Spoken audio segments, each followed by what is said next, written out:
हूँ तो मिस्टर रवि मलासाना करके है, उन्होंने क्वेश्चन पूछा है यूट्यूब के ऊपर कि sir please tell me about FTA and as an importer what is the requirement for taking benefit of FTA.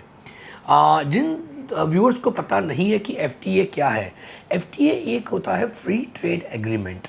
Free trade agreement यानी दो देश जो होते हैं एक दूसरे की रिक्वायरमेंट को समझते हैं कि एक दूसरे की रिक्वायरमेंट क्या है और उसके हिसाब से वो जो उस कंट्री से प्रोडक्ट इंपोर्ट हो रही है उसके ऊपर वो सब्सिडी देते हैं, या तो सब्सिडाइज इंपोर्ट ड्यूटी लगाते हैं या तो ड्यूटी फ्री इंपोर्ट करवाते हैं। उसके लिए अलग अलग देशों के एग्रीमेंट होते हैं, उस चीज़ को कहते हैं फ्री ट्रेड एग्रीमेंट। भारत देश ने भी बहुत सारी कंट्रीज़ के साथ ऐसे एग्रीमेंट ऑलरेडी किए हुए हैं, क्योंकि उस देश के भी हमसे रिक्वायरमेंट है, हमें भी उन कंट्री से रिक्वायरमेंट है। तो ऐसी जो भी प्रोडक्ट आती है दैट इज़ बीइंग गिवन मतलब फ्री ट्रेड एग्रीमेंट, राइट। सो अगर जैसे आपने पूछा कि इंपोर्ट में कैसे जानूं, आपका क्वेश्चन ये है कि उसके रिक्वायरमेंट क्या थी। उसके रिक्वायरमेंट के अंदर उसके लिए जो सर्टिफिकेट ऑफ ओरिजिन होता है उसके अंदर वो स्पेशलाइज सर्टिफिकेट ओरिजिन का, जिसको कहते हैं preferential certificate of origin. Example लो, अगर मैं कोई यहाँ से एक्सपोर्ट कर रहा हूँ मलेशिया के अंदर एक्सपोर्ट कर रहा हूँ, मलेशिया के अगर फ्री ट्रेड एग्रीमेंट के अंदर अगर वो प्रोडक्ट आ रही है तो मुझे यहाँ से उनको specialise certificate of origin, that is किसको कहते हैं आपका, यानी एशियन प्रेफरेंशियल ट्रेड एग्रीमेंट का सर्टिफिकेट ऑफ ओरिजिन जो आपको इंस्पेक्शन एजेंसी के यहाँ से मिलता है वो उनको सबमिट करना है। वो अपने कस्टम क्लियरेंस करवाते वक्त अपने कस्टमर बताएंगे कि ये जो प्रोडक्ट है इंडिया के फ्री ट्रेड एग्रीमेंट के अंदर आई हुई है तो मैं उसको ड्यूटी फ्री इंपोर्ट कर सकता हूँ।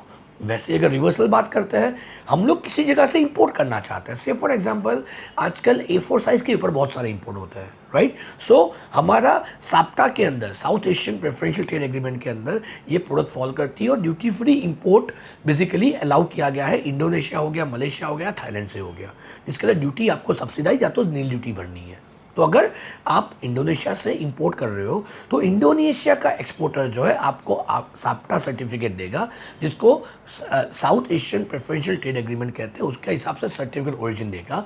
जब भी इंडियन कस्टम्स के अंदर आप क्लियरेंस करवाने जाओगे उसको आपको दिखाना है कि ये इंडोनेशिया से इंपोर्ट किया हुआ है और उसका और सर्टिफिकेट ओरिजिन है और उसके अंदर बेसिकली ट्रेड एग्रीमेंट में आता है, फ्री ट्रेड एग्रीमेंट है। सो आपको सब्सिडाइज ड्यूटी के साथ या तो नील ड्यूटी के साथ आप वो कार्गो इंपोर्ट कर सकते हो। सो अगर आपको ये अलग अलग टाइप के एग्रीमेंट के बारे में जानना है, एफटीए के बारे में जानना है, तो मेरी आप सब लोगों से गुजारिश है commerce.nic की साइट पे जाइए। commerce.gov.in हो गया है अभी, तो मिनिस्ट्री ऑफ कॉमर्स की साइट पे जाइए। उन्होंने भारत देश के कौन सी कंट्री के साथ के फ्री ट्रेड एग्रीमेंट से उसके बारे में बताया हुआ है, वो एक बार देख लीजिए। अपने कौन से प्रोडक्ट उस कैटेगरी में आते हैं या तो उनके कौन से प्रोडक्ट इस कैटेगरी में आते हैं, वो सारी इन्फॉर्मेशन उसके ऊपर दी हुई है, राइट। सो उसको आप देख लीजिए और आपका अगर प्रोडक्ट फॉल करता है तो get in touch with your CHA कि उसको पता है कि बहुत सारे CHA भी जानते नहीं इन सब चीज़ों के बारे में, क्योंकि उनको बेसिकली एक्सपोर्ट इंपोर्ट नहीं आता है, वो तो सिर्फ कस्टम क्लियरेंस की प्रोसीजर्स जानते हैं, राइट। तो एक्सपोर्ट इंपोर्ट उन्होंने किया ही नहीं है कभी, राइट। सो मेरी उन आप सब लोगों से गुजारिश है, ये समझ लीजिए फ्री ट्रेड एग्रीमेंट कौन से है, तो उसके हिसाब से आप ड्यूटी फ्री इंपोर्ट कर सकते हैं या तो एक्सपोर्ट भी कर सकते हैं। जैसे यूरोप के अंदर पहले हमें GSP फॉर्म देना पड़ता था, अब वो भी हट गया है और सिंपल प्रोसीजर हो गया जहाँ से आप यूरोप के अंदर भी ड्यूटी फ्री इंपोर्ट यूरोपियंस कर सकते हैं हमसे।